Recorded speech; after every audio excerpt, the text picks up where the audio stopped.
My name is Holly Barnes, and I'm going to start the teaching plan on domestic violence. What is domestic violence?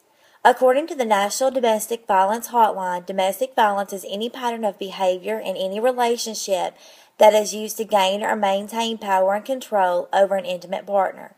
This can include physical, sexual, emotional, economical, or psychological threats that impact another person.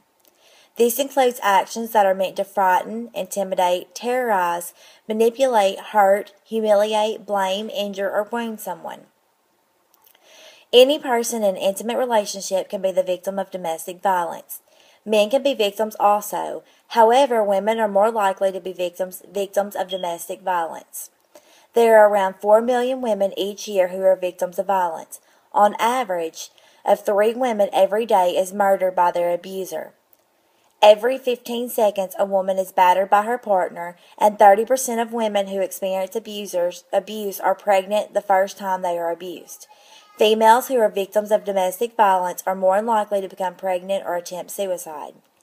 Anyone can be a victim regardless of age, sexual orientation, race, religion, or gender. It occurs among married couples, couples who cohabitate, and dating couples. It affects people from all economic levels and education levels. What are the traits of the abusers?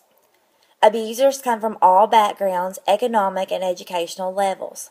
Some characteristics of an abuser include low self-esteem, low income, low academic achievement, alcohol and drug abuse, anger, hostility, jealousy, depression, abusive history, belief in roles for men and women, control issues, and economic stress. Jealousy and obsession are warning signs of the abuser. The abuser always wants to know where you are and who you are with. They may check up on you many times, call you frequently, check the mileage on the car, and accuse you of cheating. They want to make all the decisions and may tell you how to dress, whether you can work, and who you can see or talk to. They will try to isolate you from friends and family to have more control over you and try to hide the violence and the abuse. Abusers tend to want to move quickly into the relationship.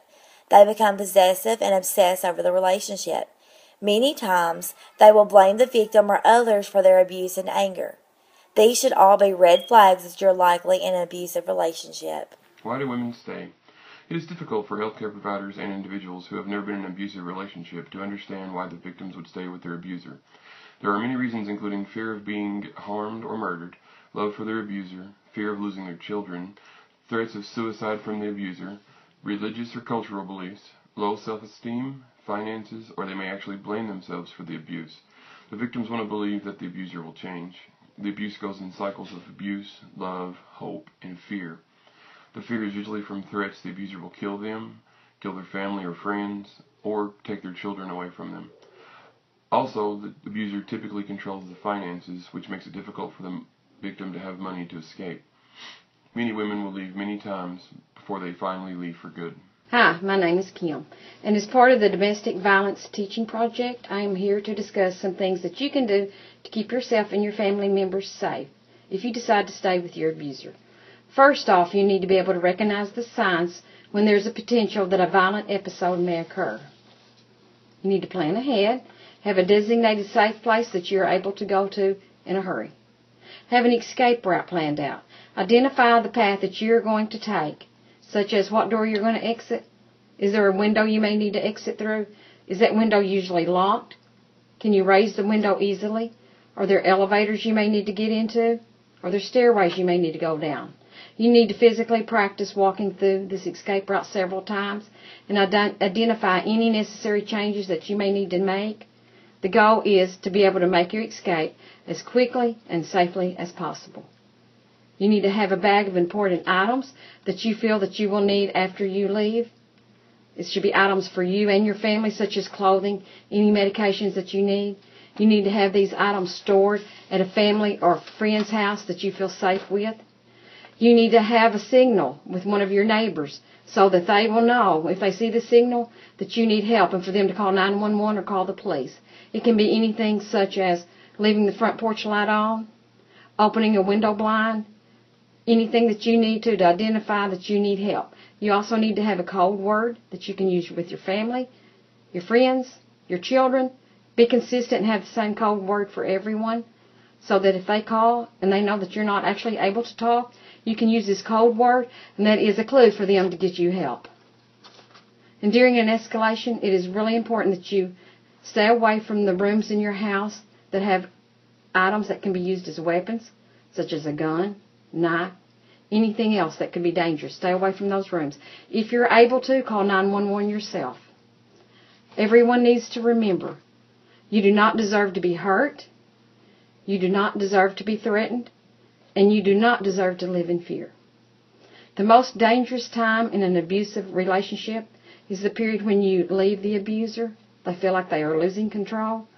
So during this time, you need to be extra aware to keep yourself and your children safe by making a good safety plan and sticking with it. Items to have for your safety plan. Number 1, identification. Number 2, a birth certificate for yourself and your children. Number 3, a Social Security card. Number 4, extra house and car keys. Number 5, try to save money or know someone who will loan you money. Take your ATM cards, your credit cards, and your checks. Number 6, car registration. Number 7, food stamps. Number 8, your health insurance, Medicaid cards. Number 9, a prepaid phone or your cell phone. Number 10, copy of any protective orders that you may have in case you need them. Number 11, a list of shelters with phone numbers of shelters, police, or other organizations that might provide you help. Make copies of all documents so your abuser will not notice they are missing, and keep them in a safe place. What to know after you leave. Safety at home. Number 1, change the locks on the doors as soon as possible and make sure you're able to lock all windows. Number 2, discuss a safety plan with your children. Number 3, tell your children's daycare and school what is going on.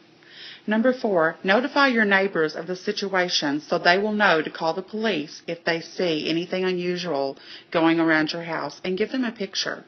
Number 5, obtain a protective order and keep a copy with you at all times. Also, give a copy to your work, children's school, family, friend, and neighbors. Number 6, if your abuser violates this order, call the police. If you don't call the police, they cannot help you and punish them for violating the order. Hi, my name is Tammy. I'm going to be finishing up our town hall meeting. I wanted to talk about safety in public or at work after you've left your abuser. You need to inform your boss, co-workers, and security of your situation, and provide a picture of your abuser so that they will know if he comes around. Have a coworker screen all your calls or allow your voicemail to answer. Always have someone walk you to your car or the bus stop or whatever mode of transportation you take, and make sure that you're safely on your way before they leave you. Change up your routine. Never use the same driving route. You want to go to different stores, banks, to get your hair cut at different times. Just do things normally on a different schedule than you normally do. Change up the days that you do things.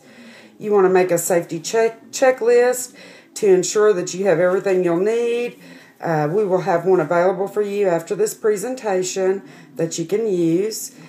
You may also need to see a professional or a counselor for yourself or your children before or after you leave. This will help you understand that it's not your fault and you do not deserve to be abused. It may also help you regain some of the self-confidence that you may have lost or that your abuser took from you. Always remember that it's not your fault. You did nothing wrong.